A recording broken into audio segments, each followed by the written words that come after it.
Olá pessoal, tudo bem? Sou Edilene dos Anjos, do canal da Habitare Business, e nós estamos aqui para mais uma entrevista, mais um bate-papo. Hoje nós viemos aqui entrevistar a arquiteta Andréia Guglielmi. Tudo bem, Andréia? Tudo bom, Edilene, é um prazer te receber aqui no escritório. O prazer é nosso, de receber, de fazer um bate-papo com você. Agradeço a oportunidade, de abrir aí as portas do seu escritório para nós. E eu que agradeço a oportunidade de falar um pouquinho de arquitetura, né? Exatamente, que é um tema tão importante, né, Andréia? Tão moderno e tão atual nos dias, que a gente está vivendo em pós-pandemia, e a gente está trazendo muitos temas aí de arquitetura, qualidade de vida, porque as pessoas estão realmente interessadas nisso. Que bom, né? Que bom. Andréia, para a gente começar esse bate-papo, e os nossos telespectadores conhecer um pouquinho você, vamos contar um pouquinho da história da Andréia, do trabalho, do escritório de arquitetura, como é que começou tudo isso? Então, a história é longa, são 32 anos só de vida já formada, né? Mas a minha primeira opção não foi arquitetura, quando eu ingressei na universidade, foi oceanografia. Olha só. Eu queria fazer parte da equipe do Jacques Cousteau. Quem não é da minha idade, enfim, não vai saber na verdade quem é, mas o Jacques Cousteau foi um cientista, enfim, que pesquisava o mar, as espécies, enfim. E o meu objetivo era esse. Minha segunda opção foi arquitetura. Acabei ingressando e me apaixonando por esse universo. Eu estudei na Universidade Federal de Santa Catarina, fiz arquitetura e urbanismo. No meio do semestre, no meio do período da universidade, eu tranquei e fiquei 6 meses nos Estados Unidos morando lá, com o objetivo também da língua inglesa, mas muito mais do que isso, eu passei a observar o jeito de vida, a mobilidade urbana, tudo isso que me encantou, a diferença das cidades e como são vividas e como são absorvidas, enfim, pelas pessoas que vivem nas cidades, né? Depois, chegando mais próximo ao final à conclusão do curso, eu fui para a Espanha, fiz um curso de arte na Espanha, e tive no meu último ano, nos 2 últimos semestres do meu ano, a minha, vamos dizer assim, eu acredito que uma das maiores vocações, ou do que eu mais gosto na arquitetura, que é a área de urbanismo. Eu tive 2 professores, que o Brena e o Carlevara, 2 uruguaios, e que para mim foram 2 mestres que mudaram a minha visão quanto a enxergar a cidade. E desde aquela época, o meu trabalho de conclusão já foi, muitos dos nossos colegas iam para projetos individuais. Eu vou trabalhar com um tema que incomoda a todos, enfim, e que, se de alguma forma eu puder ajudar, ou ter um olhar, ou achar modestamente alguma solução, é nisso que eu vou fazer a minha conclusão de curso. E eu acabei fazendo sobre mobilidade urbana em Florianópolis. Resolver os problemas, de trânsito, de deslocamento. Então trabalhei com um metrô de superfície, aeromóvel, passando inclusive pela Hercílio Luz. Então foi um trabalho que foi capa de Diário Catarinense, foi bem difundido e me deixou muito feliz, porque é um tema muito importante, né? A gente está falando de quase 35 anos atrás, mas desde aquela época os problemas só de lá para cá só aumentaram, em Florianópolis, com a mobilidade urbana. Enfim, esse é um tema que desde aquela época me preocupa bastante, de enxergar a cidade, a forma que ela se desenvolve, assim, dos problemas que geram e das possíveis soluções, né? Então, essa foi resumidamente a minha parte acadêmica, né? Os 5 anos e meio que eu me formei, enfim. Depois eu fui para Criciúma.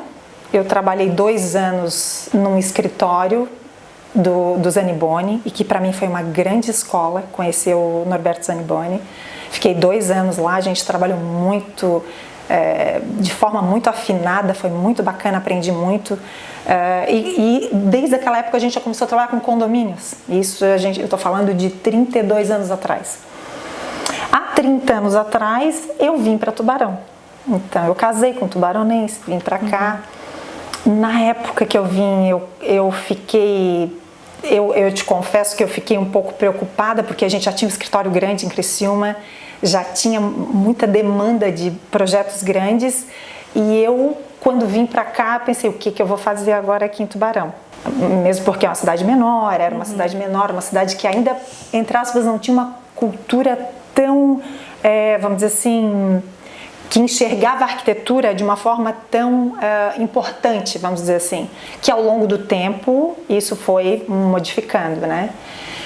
Mas, enfim, vim para cá, me apaixonei pela cidade, hoje me considero também uma tubaronense e 5 anos depois eu já estava com o escritório aqui montado, a Fábio veio trabalhar comigo, e aí foi uma parceria que deu super certo, nos tornamos sócias, estamos... há 30 anos de escritório, há 25 anos juntas, desenvolvendo esses trabalhos de arquitetura, de design de interiores na região.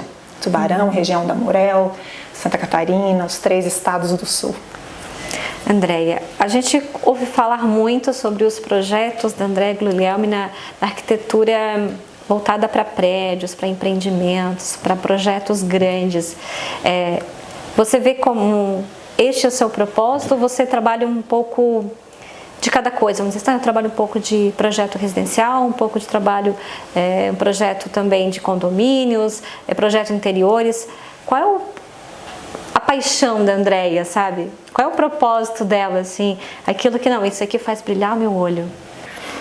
Bom, Isilene, assim, nós trabalhamos por demanda, né? A gente nunca sabe que tipo de trabalho nos vai ser demandado, enfim.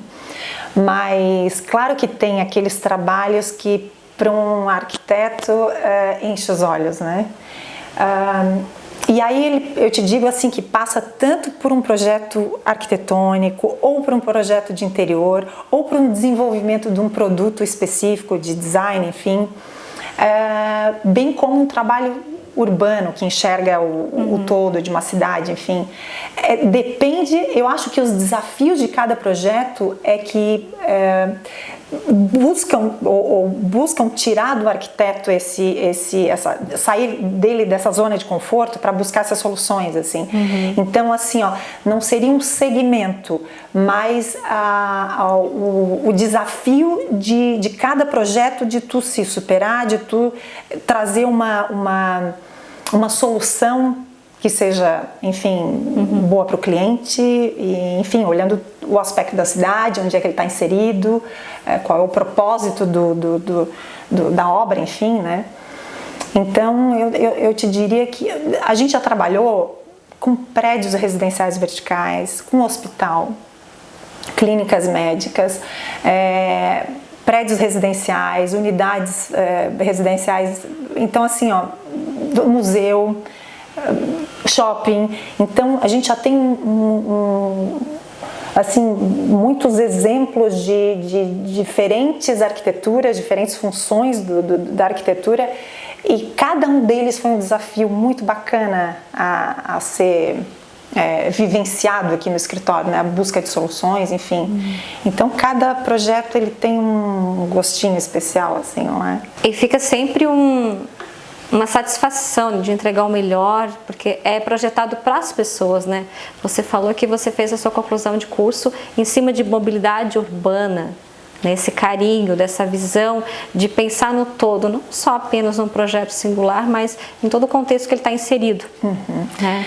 A arquitetura ela é mais democrática, assim, né? Quando tu trabalha urbano, quando tu trabalha coletivo, tu tem uma arquitetura mais democrática, né? Tu atinge muito mais pessoas, né? Então isso é muito legal. Eu gosto muito de um livro chamado Cidade para Pessoas, de Engel. Ele é um arquiteto dinamarquês, e o livro dele eu acho que é um livro sensacional. Ele faz até em algum momento assim um paralelo entre Brasília e Curitiba. E ele diz que Brasília é muito bonito se visto do alto, mas já não é tão se visto da escala humana. E Curitiba é o oposto.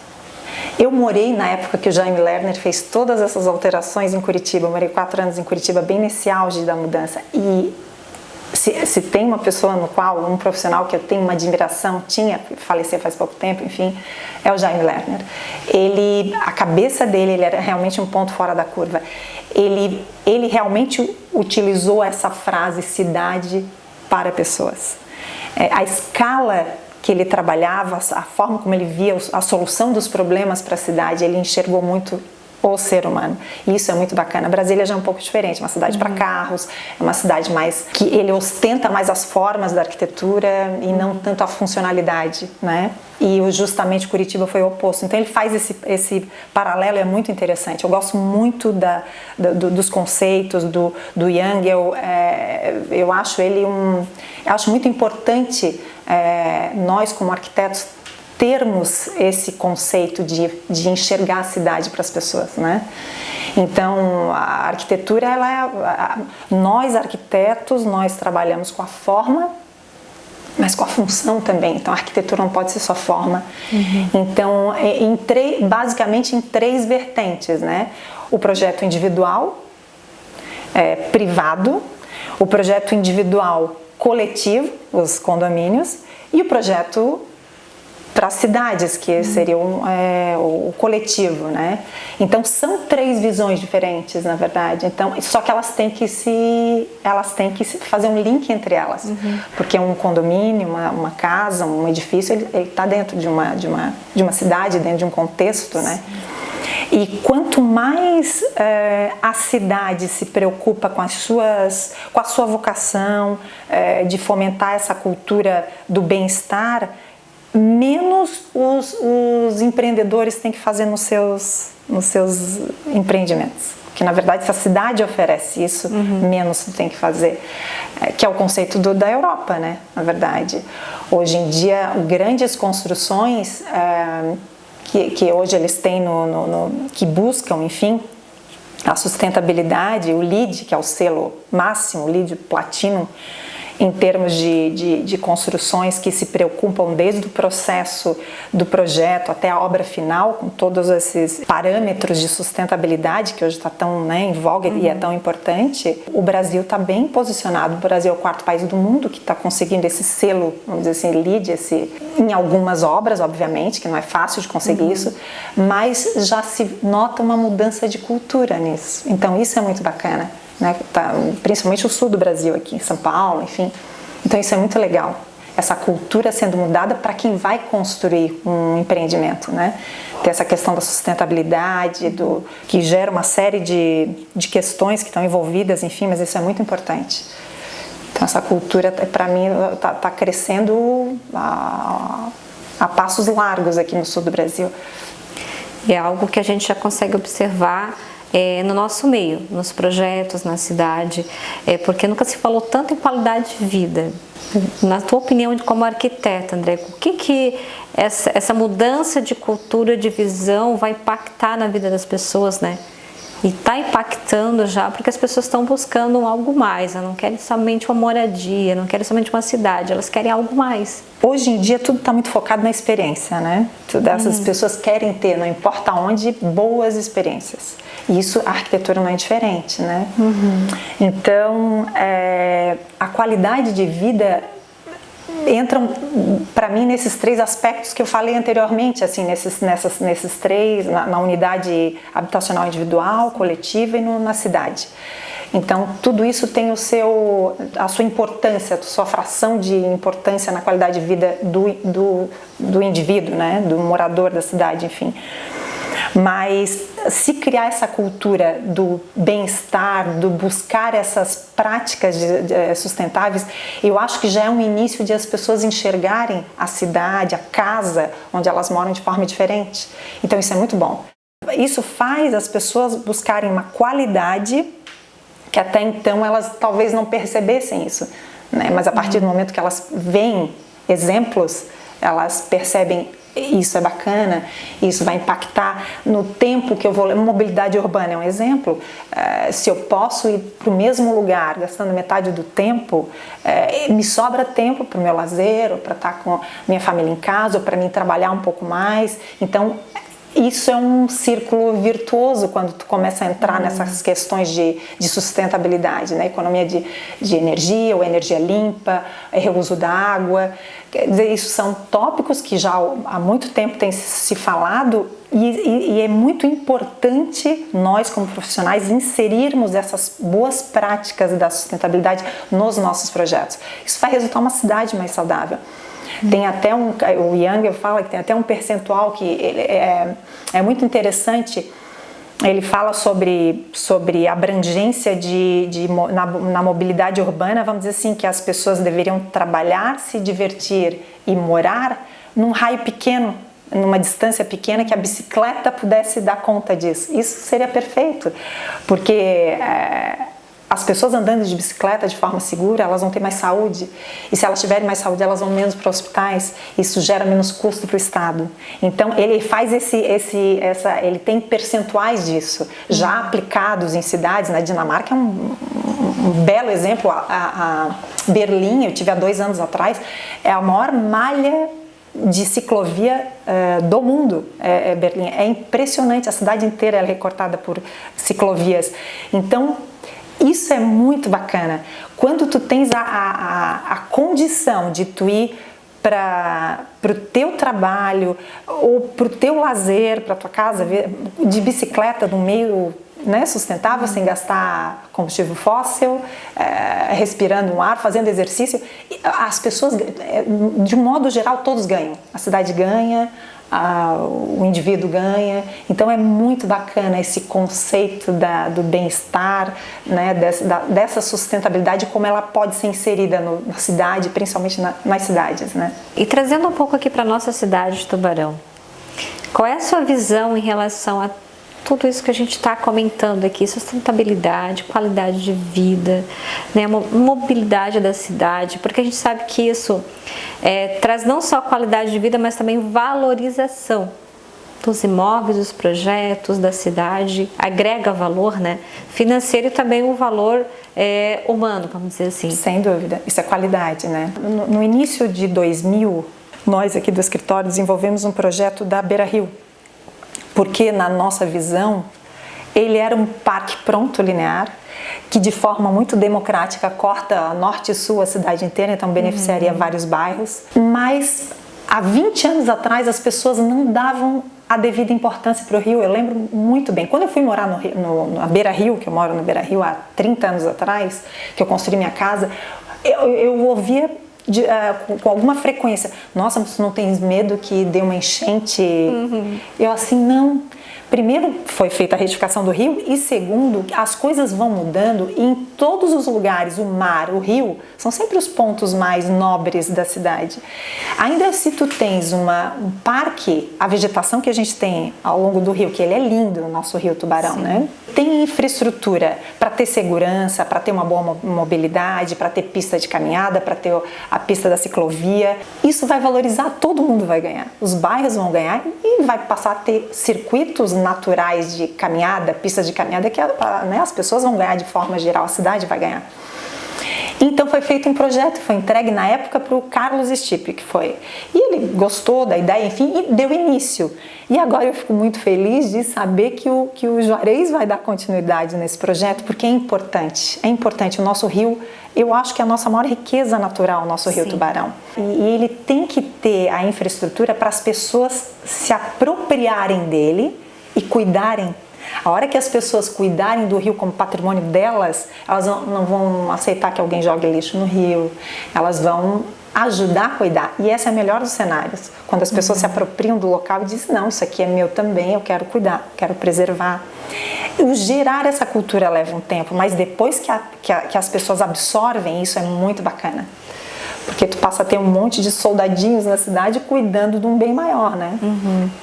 E estendendo isso para a cidade como um todo, eu acho que a cidade faltam parques, eu acho que a cidade, com exceção da Beira Rio, que tem realmente uma vegetação bem robusta, bem marcante, mas na cidade como um todo eu acho que faltam sim espaços públicos em bairros, enfim, para poder gerar para fomentar o bom uso desses espaços coletivos para crianças, para as pessoas de terceira idade, enfim, para terem nesses ambientes a qualidade de vida, né? Para buscar esses ambientes, principalmente com segurança, que hoje é uma coisa que as pessoas temem muito por isso, né? De ter esse espaço, mas terem segurança, limpeza, enfim. Eu vejo Tubarão, Edilene, com grande potencial para isso. Eu acho que Tubarão, pela forma como ela está desenhada, a cidade, imagina, nós ligamos a serra praticamente ao mar pelo Rio Tubarão, corte natural, ele só precisa ser explorado, e bem explorado, né? Então, com equipamentos que permitam à população ter banheiro, sim, ter bar para poder consumir água, ter a segurança.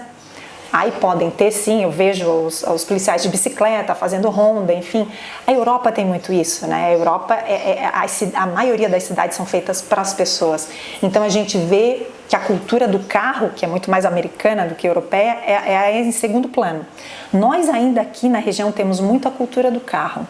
Tanto é que na época que foi feito a Beira-Rio, foi tirado toda a faixa de estacionamento do lado do rio. Justamente porque não se queria bloquear com o carro a vista mais bonita do rio. E na época foi muito complicado, teve muita crítica, bem como as plataformas elevadas nas esquinas, que a ideia era juntar as esquinas e dar segurança para quem fosse passar no nível do passeio. Mas aí brincaram que era a Avenida do Soluço, enfim. O que aconteceu hoje? A maioria das cidades catarinenses estão adotando as plataformas elevadas. Camboriú, nós começamos aqui em Tubarão há 20 anos atrás, ninguém tinha. E isso, por que às vezes as viagens, o trazer isso de fora é importante? Quando eu estudei com 14 anos nos Estados Unidos, que eu ia para o colégio a pé, já tinha as plataformas elevadas nas esquinas. E eu via como as pessoas respeitavam com velocidade reduzida, respeitando o pedestre passar. Então não é uma invenção, é uma apropriação de um equipamento que beneficia o cadeirante, a mãe que está passeando com o filho com o carrinho. Se tu deixa a passagem no nível do passeio, das calçadas, tu está dizendo para o carro, calma aí, as pessoas estão em primeiro lugar. Isso é um respeito ao ser humano, né? Então foi com essa concepção que foi criado há 20 anos atrás o projeto da Beira-Rio. E foi feito as plataformas, enfim. Então, tudo isso é uma visão, e não foi me pedido aquela vez para fazer esse projeto, foi uma visão que surgiu e foi apresentado. Então, olha só, há 20 anos não foi demandado isso. E isso gerou uma série de coisas que, olha só, né, vão continuar desenvolvendo o projeto. Então, é um olhar, eu acho que para a cidade, é um carinho que tem que se ter pela cidade onde a gente mora, né? Para beneficiar o coletivo. Isso é muito importante. Porque se o coletivo ele está beneficiado com essa infraestrutura, o individual ganha também. Todo mundo ganha, na verdade, né? Uma cidade bem dimensionada, bem pensada, e foi o que aconteceu em Curitiba, na época que o Lerner mexeu em Curitiba. Ele comprou briga com o mundo para fazer o que ele fez lá. E hoje ele tira os louros disso, né? Tirou, enfim, Curitiba. A grande revolução de Curitiba foi através das mãos dele. Isso é uma visão urbanística do lugar que se mora, né? Então isso eu acho uma paixão, essa parte toda de enxergar a cidade com esse potencial de melhorar a vida das pessoas. E isso intrinsecamente é qualidade de vida. Aí, claro, podemos levar isso para os empreendimentos privados? Claro que sim. Eu acho que quanto mais estrutura de bem viver, só agrega a cidade. A cidade vai crescendo em torno de valores que reforçam isso, né? E as pessoas com qualidade de vida, elas têm mais saúde. As pessoas com mais saúde, elas vivem mais felizes e não ficam tão doentes. Enfim, tem uma série de... É um círculo virtuoso, né? Eu acho que todo mundo ganha em bem-estar e saúde, enfim. Então, acho que a visão do arquiteto é muito mais do que trabalhar com uma forma em qualquer âmbito que ele trabalhe. Ou urbanístico, ou privado, com edifícios, casas, enfim. Ele tem que ter esse olhar. Ele tem que ter esse olhar que aquele objeto ele não é só forma, ele é função. E como é que ele se insere na cidade. Isso eu acho fundamental, ter essa sensibilidade para entender que cada projeto que vai ser colocado na cidade, ele vai ter um impacto. E ele pode ser negativo ou positivo. Então, quanto mais inserido, né, quanto mais vocacionado ele está para entender o que é a demanda da região, ter essa preocupação de trazer valores que aumentem a qualidade de vida, para mim esse é o melhor dos mundos na arquitetura. E outro ponto importante, André, é que a arquitetura ela tem o poder de ligar todos esses pontos, né? De fazer essa conexão, tanto na mobilidade, na parte focada em qualidade de vida, focada em visualizar o todo, né? Analisar o cenário para poder inserir um projeto dentro desse cenário.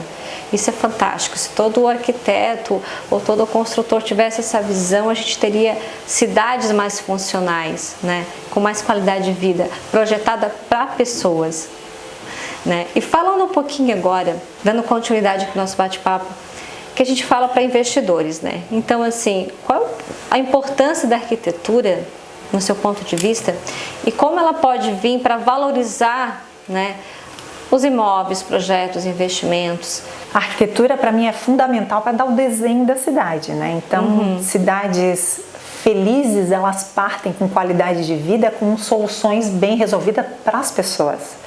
Então, onde é que fica uma boa arquitetura nisso? Onde é que ela se insere dentro desse contexto? Quando ela tem dimensão, quando ela tem função, para aquela pessoa, para aquele empreendimento, o equilíbrio eu acho que é muito importante, a sensibilidade do arquiteto, do profissional, em entender o que o mercado quer, qual é a vocação daquele empreendimento, para que tipo de pessoas, né, vão absorver aquele empreendimento e trabalhar dentro dessa, vamos dizer assim, dessa sensibilidade para trazer para os empreendimentos exatamente o que eles precisam, nem a mais nem a menos.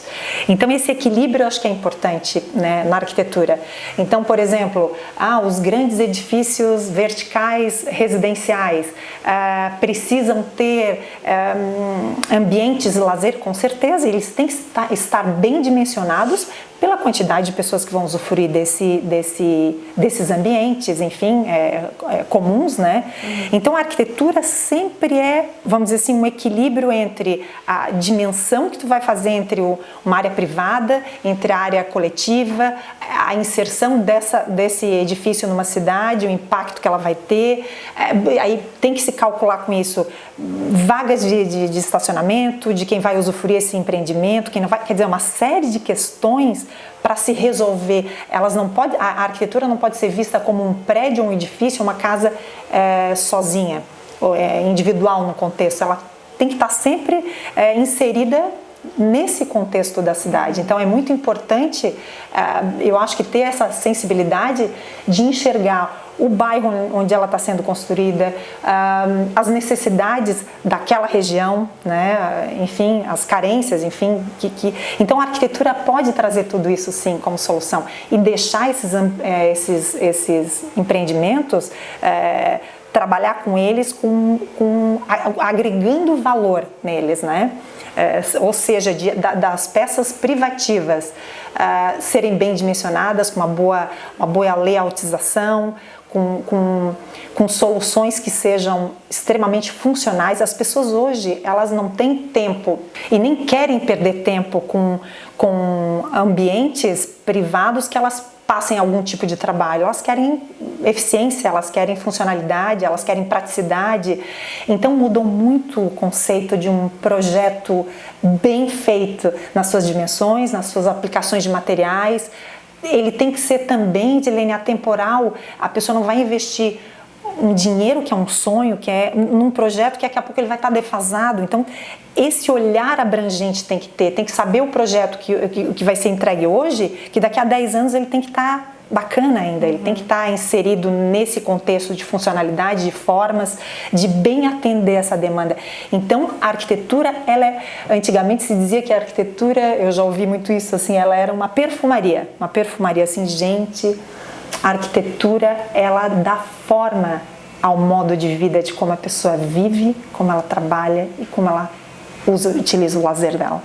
A arquitetura é fundamental para te ter a qualidade de vida, para te qualificar esses ambientes num empreendimento, num bairro, numa cidade, num estado e num país. Eu acho que a arquitetura é fundamental e essa visão o arquiteto tem. Ele é qualificado para enxergar, pelo menos assim, ter essa sensibilidade de ajudar a cidade a se desenvolver. E sempre cuidando também, né, da inovação, mas trazendo a inovação para dentro de um cenário, né, onde possa atender à expectativa das pessoas, né, porque às vezes eles se preocupam muito com o inovador, mas não se preocupam com a cultura daquele lugar, sabe, com o que as pessoas realmente querem, né? Exatamente. Esperam de um projeto, né? Com que as pessoas precisam, né? Na verdade, assim, é que antes de pensar numa inovação, e inovação é muito importante, obviamente, mas antes de pensar, por exemplo, assim, ó, numa automação de um projeto como um todo. É ótima a automação, mas tem coisas que vêm antes disso. Então, um bom dimensionamento de uma área privativa que ele vá atender as expectativas tanto do empreendedor quanto do consumidor, né, de quem vai comprar um empreendimento. São tantas coisas importantes, a forma como ele vai usar esse espaço, né, e isso gera qualidade de vida, isso tem que ser pensado. Isso tem que ser pensado de forma global, né, no projeto, mesmo um projeto individual, mesmo uma casa, um edifício, né? Casa, apartamentos, agora já vem essa grande tendência de apartamentos pequenos, né?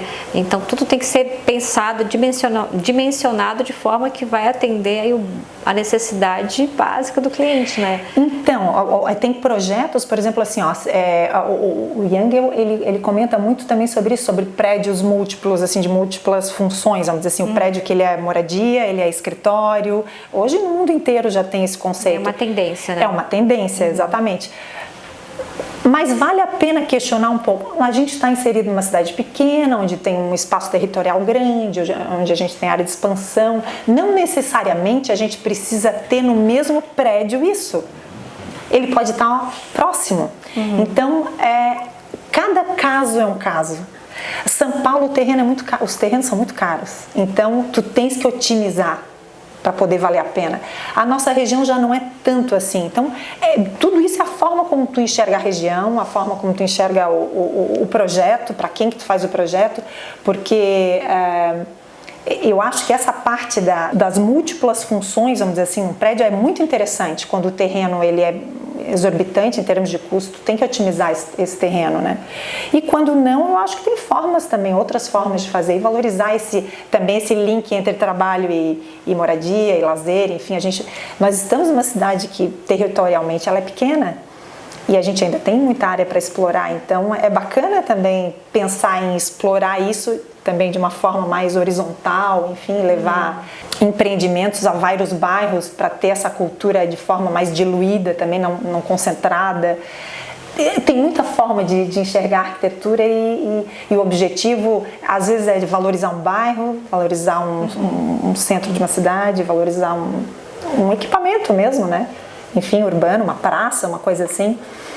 Então, isso acho que é a beleza da arquitetura, é tu enxergar isso e ver valor nisso e tu poder contribuir com isso, né? A arquitetura, o traço, a forma, o objeto, a função, ela tem que vir para contribuir com a cidade, com as pessoas. Isso eu acho que é o fundamental.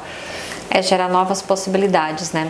Andréia, deixa algumas dicas aí para o nosso público. Como é que o proprietário lá de um apartamento, de uma pessoa que está pensando em construir para investir, dicas básicas de como valorizar o meu imóvel para que ele agregue valor, para que ele possa ter um valor agregado, para que eu possa ter uma rentabilidade melhor.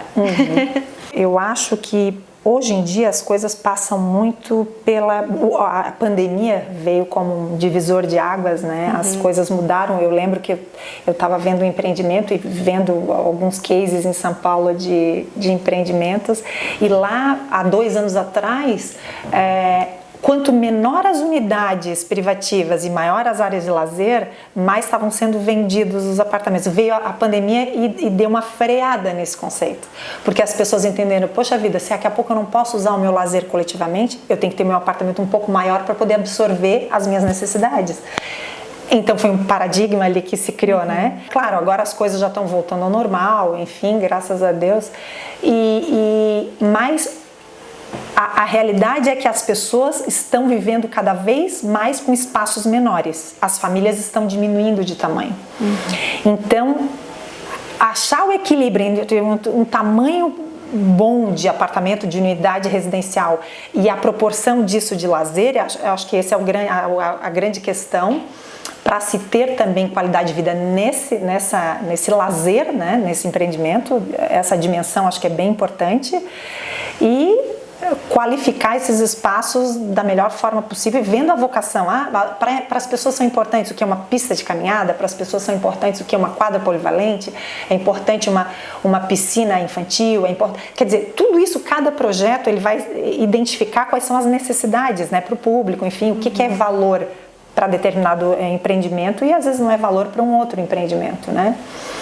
Mas se eu pudesse dar alguma dica, é difícil assim, mas enfim, eu acho que tudo passa, as pessoas hoje buscam, além de comprar um imóvel, elas buscam experiências, e boas experiências. Elas querem se sentir bem onde elas estão, não importa se é o local de trabalho, ou se é onde elas moram, enfim.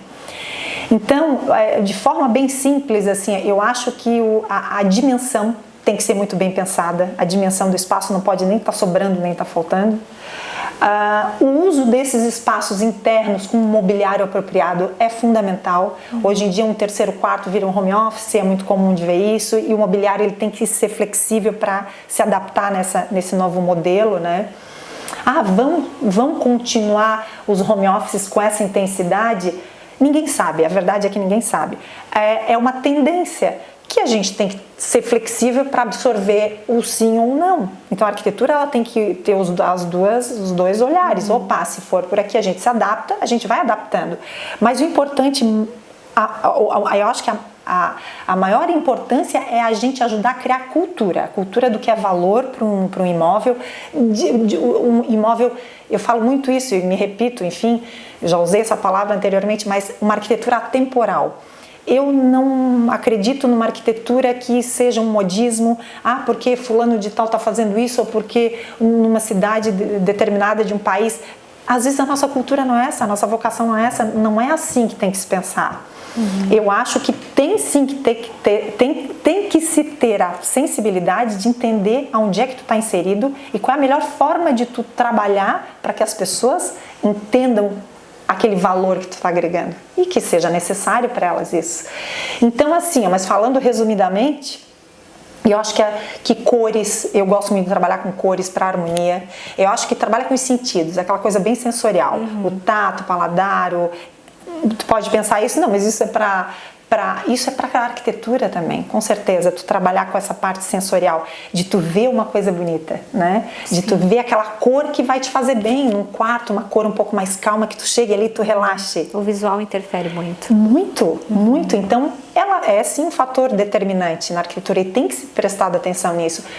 O cheiro, tu chega num ambiente que tem aquele cheirinho de perfume, tu te sente bem, às vezes é um aroma de uma lavanda, enfim, às vezes é uma memória que tu tens, às vezes de um cheirinho de bolo que a tua avó fazia, não importa se a cozinha tem isso, ele resgata essa memória e isso te faz bem.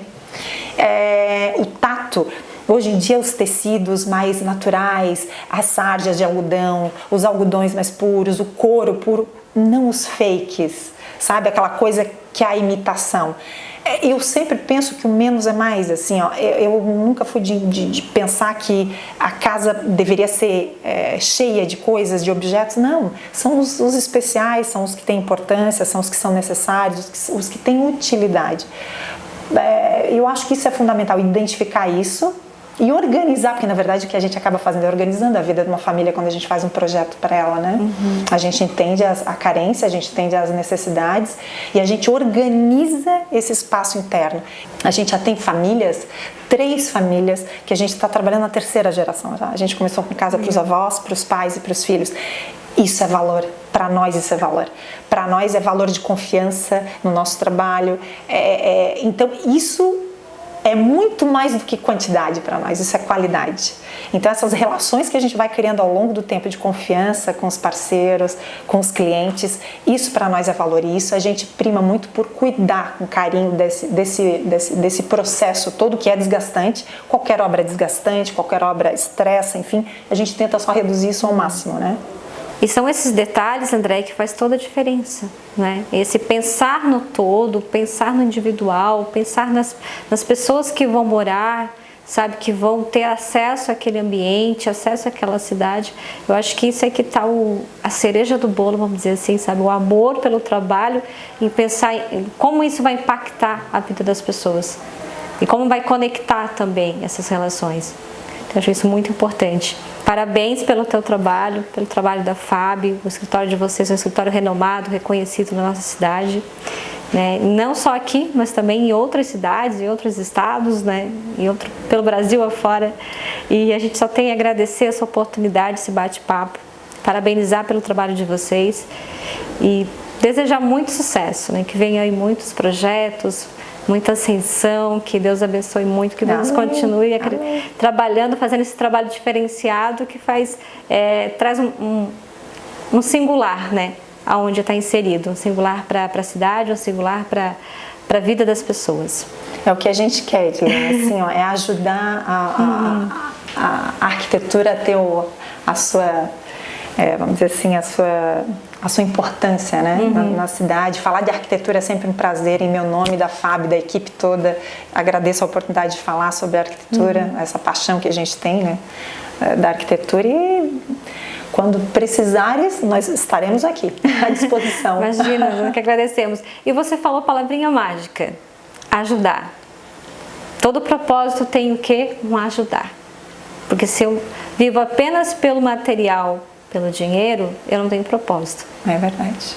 O meu propósito sempre tem que ser ajudar, auxiliar, levar alguma coisa, principalmente pensar nas pessoas, que é por isso que a gente está aqui, pensando nas pessoas. É verdade. Muito obrigada, André, e agradecemos mais uma vez. E para você que está nos assistindo, você vai lá, se inscreve, dá o seu like, deixa a sua opinião, porque é muito importante para nós. Até a próxima.